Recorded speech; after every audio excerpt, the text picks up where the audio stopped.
ಕಳಿಸ್ತಾರೆ. ನವೆಂಬರ್ ವರೆಗೆ ಈ ಸರ್ಕಾರ ಇರುತ್ತೆ, ಸಿಎಂ ಇರ್ತಾರೆ, ಸಿದ್ದರಾಮಯ್ಯ ಅವರು ನವೆಂಬರ್ ನಂತರ ಬದಲಾಗ್ತಾರೆ ಅಂತ ಅಶೋಕ್ ಅವರು ಭವಿಷ್ಯ ಹೇಳಿದ್ದಾರೆ ಸರ್. ಸಿದ್ದರಾಮಯ್ಯ ಅವಧಿನ ನವೆಂಬರ್ ವರೆಗೆ ಅಂತ ಅವ್ರ ಮೇಲೆ ಭವಿಷ್ಯ ನೋಡಿದ್ರು. ಅವ್ರು ಯಾವಾಗ ಜ್ಯೋತಿಷ್ಯ ಕಲ್ತ್ಕೊಂಡಿದ್ರೋ ಗೊತ್ತಿಲ್ಲ ನನಗೆ.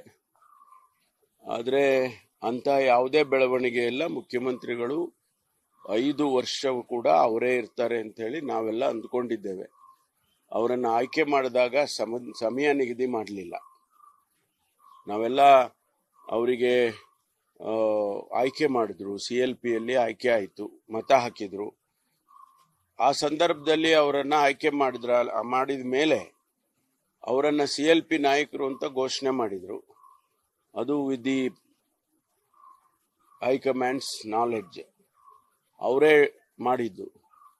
ಆ ಸಂದರ್ಭದಲ್ಲಿ ಇವರು ಬರೀ 2.5 ವರ್ಷ ಇರ್ತಾರೆ, ಆಮೇಲೆ ಇನ್ನೇನೋ ಯೋಚನೆ ಮಾಡೋಣ ನಾವು ಮುಂದಕ್ಕೆ ಅಂತ ಏನು ಹೇಳಿಲ್ಲ. ಆದ್ರಿಂದ ನಮ್ಮ ಮನಸ್ಸಲ್ಲಿ ಇವತ್ತೇನಿದೆ ಅಂದ್ರೆ ಅವರು 5 ವರ್ಷ ಇರ್ತಾರೆ ಅಂತ. ಈ ಮಧ್ಯೆ ಹೈಕಮಾಂಡ್ನವ್ರು ಏನ್ ತೀರ್ಮಾನ ಮಾಡ್ತಾರೆ ಗೊತ್ತಿಲ್ಲ. ಪಾಟೀಲ್ ರಾಜೀನಾಮೆ ಕೊಟ್ಟಿದ್ದಾರೆ ಸರ್, ತಮ್ಮ ಸಿಎಂ ಆರ್ಥಿಕ ಸಲಹೆ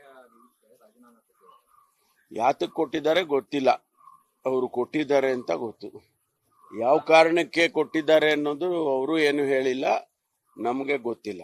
ಅದು ಮುಖ್ಯಮಂತ್ರಿಗಳು ಮತ್ತು ಅವರ ಮಧ್ಯದಲ್ಲಿ ಇರ್ತಕ್ಕಂಥದ್ದು. ಬಹುಶಃ ಅವರು ಮುಖ್ಯಮಂತ್ರಿಗಳಿಗೆ ತಿಳಿಸ್ತಾರೆ ಅಂತ ಅನ್ಕೊಂಡಿದ್ದೀನಿ. ಅವರು ಅಸಮಾಧಾನ ವ್ಯಕ್ತಪಡಿಸ್ತಾನೆ ಬರ್ತಾ ಇದ್ದಾರೆ, ಅನುದಾನ ಬರ್ತಿಲ್ಲ ಅಂತ ಬಹಿರಂಗವಾಗಿ ಮಾತಾಡಿದ್ದಾರೆ. ಗೊತ್ತಿಲ್ಲ ನನಗೆ. ನನಗೆ ವೈಯಕ್ತಿಕವಾಗಿ ನಮ್ಮ ಸಂಬಂಧ ಏನಾದರೂ ನನಗೆ ಸಂಬಂಧ ಇದ್ರೆ ಹೇಳ್ಬೋದು. ಅದು ಜನರಲ್ ಆಗಿರೋ ಹೇಳಿಕೆ. ಅದು ಅವರ ವಿವೇಚನೆಗೆ ಬಿಟ್ಟಿರೋದು. Thank you.